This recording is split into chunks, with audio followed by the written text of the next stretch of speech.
Welcome, everybody's favourite pet experts, Joe Good and Anna Webb. Hello, Matilda. How are you? Nice to see you again. Effusive welcome from Matilda and absolutely nothing from Molly. It's what you normally get, you know. Joe, pet news? Oh, yes, this is a real pull on the heartstrings, this one. This is a little clip of a 2-month-old polar bear brought up in captivity, taking his first steps. Look at this. Gosh. He was born, actually, in a zoo in Toronto, and the rest of the litter died. And this little chap, look at him here, he's just stumbling around, but these are the very first steps that he's ever taken. Goodness me. Do they live a long while, polar bears? Well, they live about 18 years in the wild, but up to 30 in captivity. So, yeah, it's quite a long life. So, now, we've got another little treat for us today. Well, you know, Alan, we all love to watch telly, particularly if you're a night owl. And now we actually do have an Asian wood barn owl that is a telly addict. Really? Yes, his name is here he comes. Hello. Who's this? Who have we got here? This is Haru, and he's an Asian brownwood owl. Look at those eyes. And the owls aren't bad either. He's above. How old is he? He's 8 months old, and I've had him since he was 3 weeks old, and I hand-reared him myself. Goodness me, and you haven't lost a finger? No. So what does he like watching on the box? He likes a bit of Top Gear, actually. My boyfriend's favourite, yes. Yeah, no taste for a wise old owl, has he, really? So he's a Richard Hammond and a Jeremy Clarkson fan. Yes. He sings nicely.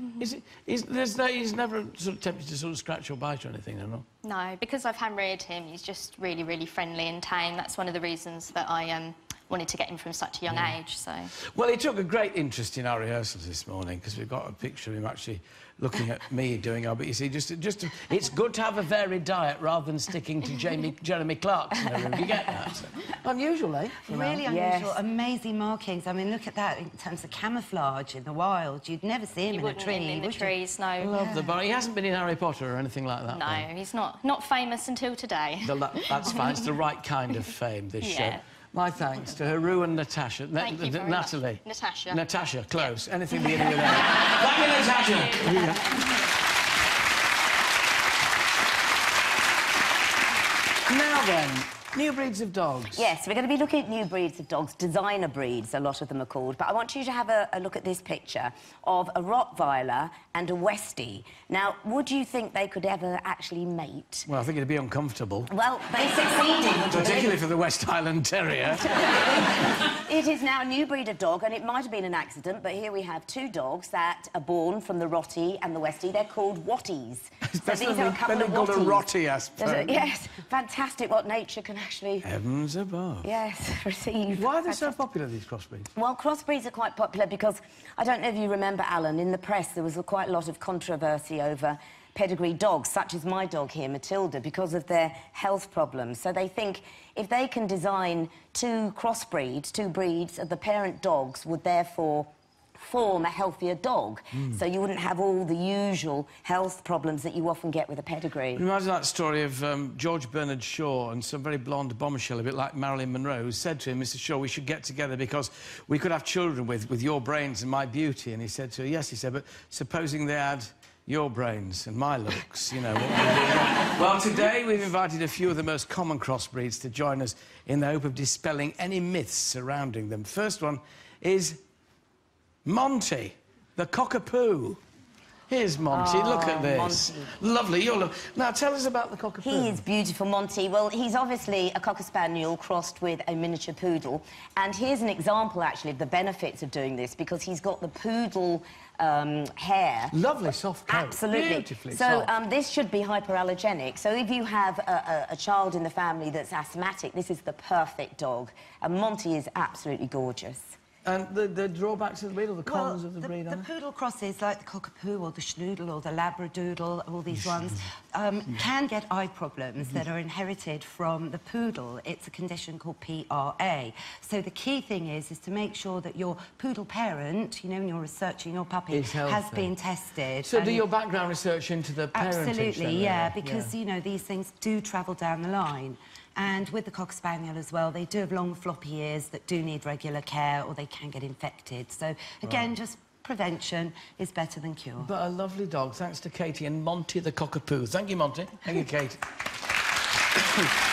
Next we have Peggy the Puggle. Look, what a name for a dog. Hello, how are you? So, Hayley, this is a Puggle. Yeah, this is Peggy. Which is... Yes, steady. So playful. Very It is friendly. play. I like the... Oh, he's so playful. Yeah. There goes your leg, Famous Alan. last word. So tell us about the Puggle. Well, he is a cross between a pug, which is a very popular dog at the moment, and a beagle. And this is a fantastic example. If you see, a pug will have had breathing issues like my dog here, Matilda, could have. With the flat nose. With the flat nose. But this has got the hound's extended nose. So Miss Peggy looks fantastic. And a lovely little dog. I mean, again, for a family, but a very bright dog. Needs lots of exercise, obviously. She's lovely family pet, but she's very hyperactive. Yes. Lots of walks. Yeah, and quite muscular. I mean, you can see Yeah. the widths of the shoulders Absolutely. here. So. And I mean, a pug isn't, but the pug tail there again, Yeah. a lovely long nose. It really is a beagle. direct hybrid, isn't it? Because you've got the Yes. longer nose of the beagle there. Disadvantages? Well, again, there are some conditions with both the pug and the beagle that can come down the line. One is cherry eye, which can be a painful condition where the surface of the eye gets inflamed. Can I just say, why is it that dogs on this programme always want to show their bum to the camera? They never do their head that way. So look at that. Sorry, I'm so sorry. If you're eating the custard creams, I apologise. And the other is epilepsy to look out for. Right. The other thing is the temperament, of course, also comes down the line. So you've got two very different dogs, a pug, which is a toy breed, and a working hound. So if it's got more of a hound temperament, it could be a bit of a handful, and it will like to run and find every squirrel in the park. Love it. Well, off you run. Thanks to Hayley and Peggy the Puggle. Thank you. Next, we've got Doodle the Jackawawa. Here's Doodle. Hello, David with Doodle the Jackawawa. Yes, now, this dog fascinates me. So this is a cross between a Jack Russell and a Chihuahua. Hello. And you can get the long-haired or the smooth-haired. This is obviously a smooth hair. And these are two very intelligent dogs, so needs lots of stimulation. Very bright dog to have with you. Lovely. Disadvantages? Well, it's tiny, but it is mighty. So the Jack Russell, very hyperactive, mischievous, fearless. The Chihuahua is the smallest breed of dog in the world, but it's known to have a Napoleon complex. Oh. So you've got to be aware when you take one of these on that dog training classes is probably a must. Yeah. Lots of patience and socialisation. Napoleon complex, you find its left paw comes right up underneath its coat, like that. Napoleon complex. My thanks to David and Doody the Jackawawa. Thank you, David. Thank you, Doody. Joe and Anna will be back later in the show with all the latest gadgets to keep your prized pets warm during the cold snap. For now, my thanks to all our furry guests and, of course, Molly, Matilda, Joe and Anna. Thank you very much indeed. Thank you. Joe and Anna. Joe, though, I think you've got a story about a missing pet. Or missing yes, pets. there is a bit of a story. A little Jack Russell from Essex was a bridesmaid at a wedding and then taken away from the wedding, would you believe? This is Rosie, taken away with her daughter Robin by friends to be walked, and unfortunately they got lost.